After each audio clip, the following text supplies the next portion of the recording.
वो कहा करते थे कि हमारे वैचारिक भिन्नता हो सकती है, हम सदन में लड़ सकते हैं, एक दूसरे के खिलाफ विचार रख सकते हैं, लेकिन पर्सनल दुश्मनी मानना कभी भी राजनीति में या सामाजिक जीवन में उचित नहीं होता। आज भारत का एक युवा ब्रिटेन का प्रधानमंत्री है, जिस ब्रिटेन ने 200 साल हम पर राज किया। बड़ी बड़ी कंपनियों के सीईओ आप देखिए भारत के हैं, वो फेसबुक हो, ट्विटर हो। अब अलग पर्सनल लॉ अलग बना लो, आप पर्सनल लॉ अलग बना लो, मैं मानता हूं ये बेहद गलत है। भारत के संविधान एक संविधान श्रेष्ठ संविधान, उसी के अनुरूप सभी धर्मों को, सभी जातियों को, सभी गोत्रों को, सभी को उस संविधान के अनुसार चलना चाहिए।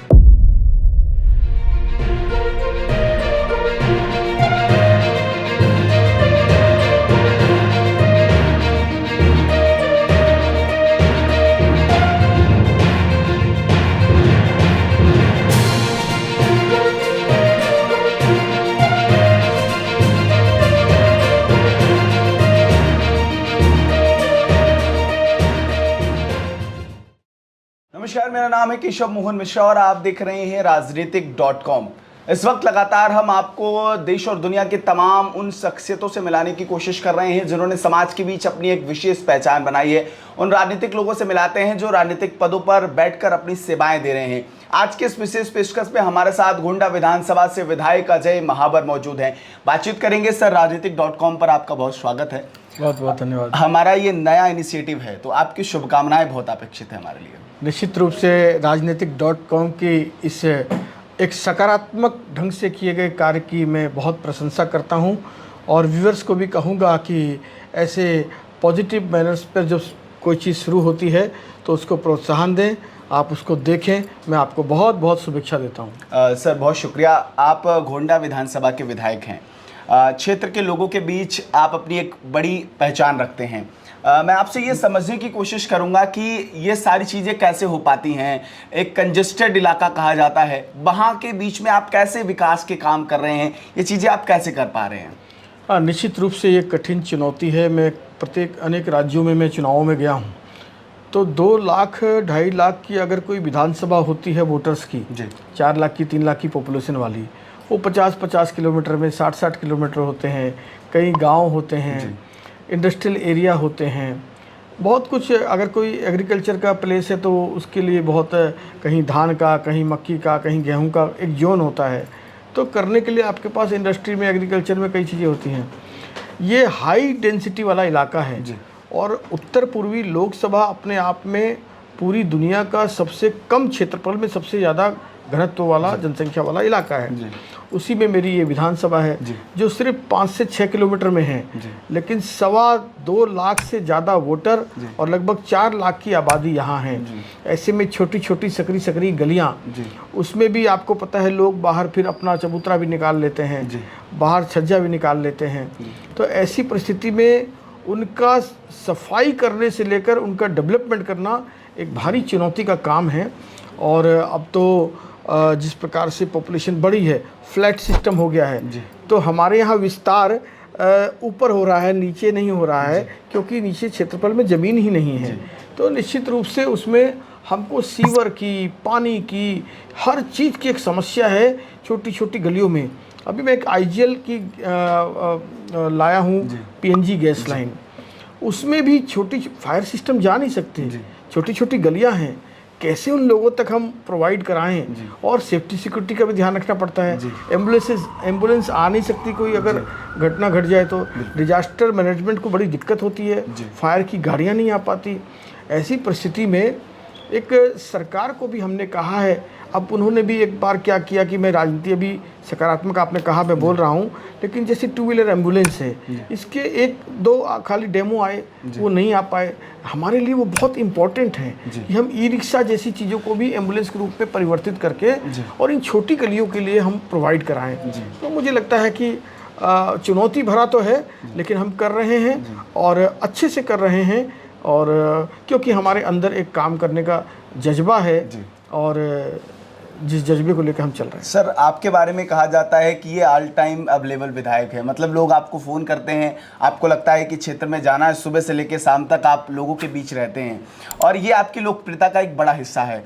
तो ये आप कैसे मेंटेन करते हैं, क्योंकि विधानसभा क्षेत्र बड़ा है, लोगों के बीच कैसे पहुँचना होता है, तो ये सब कैसा आपका शेड्यूल रहता है इसमें? नहीं, निश्चित रूप से हम डायरी मेंटेन करते हैं। जो लोग जब भी समय मांगते हैं हम देखते हैं, हर के सुख दुख में शामिल होते हैं और ये भी एक चुनौती भरा काम है और उस चुनौती को मैंने स्वीकार किया है कि अपने घर के नीचे मैंने ऑफिस खोला है जी। नहीं तो ज़्यादातर विधायक या जनप्रतिनिधि घर से दूर खोलते हैं ताकि उनके सुबह शाम की ज़िंदगी में खलल ना पड़े, उनके परिवार प्रभावित ना हो। लेकिन मेरा परिवार भी उसी भाव से सेवा कर रहा है और मैंने घर में ऑफिस खोला है। रात को 2 बजे कोई आता है, कोई 6 बजे आता है। अचानक ऐसी घटना घटती हैं कि रात्रि में भी कई बार नींद भंग होती है, लेकिन इसीलिए खोला है क्योंकि अगर मैंने जनता से वादा किया है ऑल टाइम अवेलेबल हूँ, इजी एक्सेसिबल हूँ, इजी रीचेबल हूँ, तो उसकी पूर्ति कर सकूँ, उस रूप में जी सकूँ जिस रूप में नरेंद्र मोदी मेरे प्रेरणा स्रोत हैं। वो तो रात दिन काम करते हैं, विदेश यात्रा से आके भी थकते नहीं हैं, एक दिन आराम नहीं करते हैं। मैं भी नहीं करता। मैं अन्य प्रांतों में अगर चुनाव में भी जाता हूँ, अगले दिन ही आप नोटिस करेंगे कि मैं अपनी विधानसभा के काम में लग जाता हूँ, एक भी दिन विश्राम नहीं लेता। ये प्रेरणा नरेंद्र मोदी जी से ली है मैंने। सर, राजनीति में सकारात्मकता की बात कर रहे हैं और हम लगातार जिन लोगों से मिल रहे हैं उनसे भी कोशिश कर रहे हैं कि हम सकारात्मक बातचीत करें। आपको क्या लगता है कि आज के परिदृश्य में कितनी सकारात्मक राजनीति की आवश्यकता है? हाँ, निश्चित रूप से इस मामले में मैं अटल जी को भी याद करता हूँ और वो कहा करते थे मतभेद हो सकते हैं, मनभेद नहीं होने चाहिए। वो कहा करते थे कि हमारे वैचारिक भिन्नता हो सकती है, हम सदन में लड़ सकते हैं, एक दूसरे के खिलाफ विचार रख सकते हैं, लेकिन पर्सनल दुश्मनी मानना कभी भी राजनीति में या सामाजिक जीवन में उचित नहीं होता। और वो अटल जी की बात मुझे आज भी याद है। मैं भी वैचारिक रूप से बहुत दृढ़ हूँ अपने विचारों के प्रति, लेकिन व्यवहारिक रूप से मैं पक्ष हो या विपक्ष हो हमेशा सबका आदर भाव से ही बात करता हूँ, प्यार पूर्वक सम्मान पूर्वक ही व्यवहार रखता हूँ। सर, राजनीति में युवाओं की भागीदारी बढ़ रही है, आपको क्या लगता है कि कितना अधिक ज़रूरी है कि युवा राजनीति से जुड़ें और देश में राजनीतिक जो परिदृश्य है वो बदले? कितनी भूमिका युवाओं की आज के समय में होनी चाहिए? निश्चित रूप से भारत में तो युवाओं का ही भारत देश है। 2/3 बहुमत लगभग 36 वर्ष की आयु का है। पूरी दुनिया में जो लगभग 750 करोड़ की आबादी है उसमें भारत ही सबसे युवा देश है। तो युवाओं का एक बड़ा है और विवेकानंद जी हमारे आइकॉन हैं, बहुत सारे यूथ आइकॉन हैं हमारे, जिनको युवाओं से एक ही बात कहूँगा कि बड़ों से सीखें, अपनी एनर्जी का सदुपयोग करें और वो कर रहे हैं। तभी भारत अनेक क्षेत्रों में, चाहे वो डॉक्टरी हो, इंजीनियरिंग हो, आप देखेंगे कि लगातार वो पूरी दुनिया में नाम कमा रहा है। आज भारत का एक युवा ब्रिटेन का प्रधानमंत्री है, जिस ब्रिटेन ने 200 साल हम पर राज किया।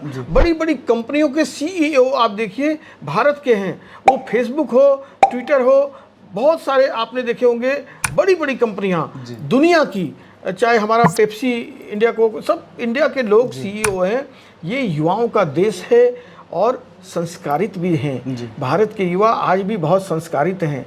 इस ग्लोबल फाइनेंशियल डिस्टर्बेंस जो हुई थी अमेरिका की, वहाँ से अब तक भारत क्यों बच जाता है? क्योंकि भारत में सेविंग कल्चर भी है।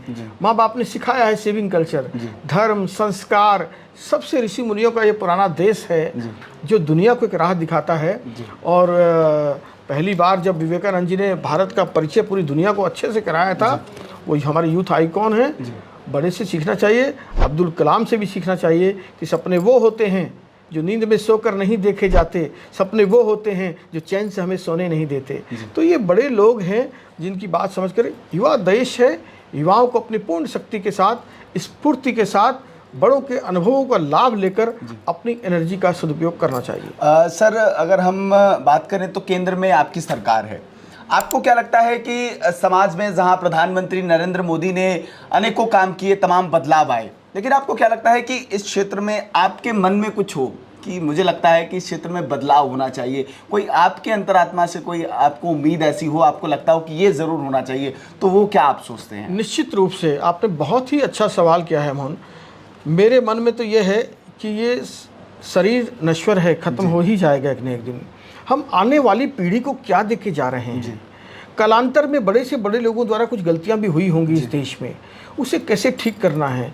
तो इस देश में सर्वधर्म समभाव रहे, सभी धर्मों का समान आदर भाव रहे। दूसरी बात कि हम समान नागरिक संहिता लागू करें। अब अलग पर्सनल लॉ अलग बना लो, आप पर्सनल लॉ अलग बना लो, मैं मानता हूँ ये बेहद गलत है। भारत के संविधान एक संविधान श्रेष्ठ संविधान, उसी के अनुरूप सभी धर्मों को, सभी जातियों को, सभी गोत्रों को, सभी को उस संविधान के अनुसार चलना चाहिए। अलग से कोई विशेषाधिकार, कोई विशेष शरीयत, कोई विशेष, इसलिए मैं चाहता हूँ समान नागरिक संहिता इस देश में लागू हो। और मेरी दिल की एक इच्छा और है, पॉपुलेशन कंट्रोल कानून, जनसंख्या नियंत्रण कानून। 750 करोड़ की आबादी में 142 करोड़ हो गए हम जी। और चाइना हमसे आज पीछे आ गया है 2 करोड़ जी। यानी ये 2 देश मिलके 280 करोड़ की, 282 करोड़ की आबादी है आउट ऑफ 275 करोड़ जी। तो इस वक्त चाइना डिक्लाइन में है जी। हम अभी भी इम्प्रूवमेंट, हमारी प्रजनन दर अभी भी ज़्यादा है। कहीं ना कहीं धार्मिक नज़रिए से भी ऊपर उठ करके जनसंख्या नियंत्रण कानून लागू होना चाहिए। और तीसरी बात मैं ये कहना चाहूँगा, लोकतंत्र के अधिकार का सदुपयोग करना चाहिए। उसके लिए कानून भी लाना पड़े तो लाना पड़े। जो लोग लोकतंत्र के प्रति गैर जवाबदेह हैं सरकारें चुनने में, अपने जनप्रतिनिधियों को चुनने में, उन्हें जागरूक करने के लिए सख्ती भी बरतें तो बरतनी चाहिए। कम से कम वो वोट डालें, अपना मत जिसको भी दें, चाहे नोटा को क्यों ना दें, लेकिन वोट का प्रयोग आवश्यक हो। ये 3 बदलाव मैं अपने जीते जी देखना चाहता हूं इस मेरे प्यारे हिंदुस्तान में। सर, मेरा आखिरी सवाल आपसे है, राजनीतिक समरसता की बात करें या हम सामाजिक समरसता की बात करें, आपको क्या लगता है कि आज के समाज में सकारात्मकता की कितनी आवश्यकता है? जहां वो राजनीतिक जीवन हो, व्यक्तिगत जीवन हो, या हम अपने अलग अलग जीवन में जी रहे हैं, तो कितनी सकारात्मकता की कितना इंपॉर्टेंस है और आपके जीवन में इसका क्या महत्व है? मेरे जीवन में बहुत इम्पोर्टेंस है। मैंने कहा कि आदरणीय नरेंद्र मोदी जी से मैंने सकारात्मकता सीखी है, अटल बिहारी वाजपेयी से सीखी है, मैंने अब्दुल कलाम जी से सीखी है, मैंने विवेकानंद जी से सीखी है। इन लोगों से मैंने सीखा है और कई उद्योगपति रतन टाटा जैसों से भी मैंने सीखा है। और अटल जी की जो 51 कविताएं पढ़ लेगा उसके जीवन में पूरी सकारात्मकता आ जाएगी। हार नहीं मानूंगा, रार नहीं ठानूंगा, काल के कपाल पर लिखता हूँ मिटाता हूँ, गीत नया गाता हूँ। ये सकारात्मकता है। ना हार में ना जीत में, किंचित नहीं भयभीत में, कर्तव्य के पथ पर जो भी मिला, ये भी सही वो भी सही। ये सब सकारात्मकता की निशानी है और हमेशा सामूहिकता में विश्वास दिखाते हैं। इसलिए मैं अटल जी की कविताओं को भी अपने प्रेरणा के स्रोतों में एक मानता हूँ। जी सर, बहुत शुक्रिया हमारे साथ जुड़ने के लिए। विधायक अजय महाबर हमसे बातचीत कर रहे थे। उन्होंने तमाम सामाजिक पहलुओं पर हमसे बातचीत की और हमें समझाया कि आखिरकार समाज में कैसे परिवर्तन हो सकता है। और हम जब सकारात्मक राजनीति की बात कर रहे हैं, तमाम सकारात्मक लोगों से मिल रहे हैं, उन राजनीतिक लोगों से आपको रूबरू करवा रहे हैं जिन्होंने समाज के बीच में अपनी एक विशेष पहचान बनाई है। ये सिलसिला लगातार जारी रहेगा और ऐसे तमाम लोगों से हम आपको मिलवाते रहेंगे। फिलहाल आज के लिए बहुत बहुत धन्यवाद।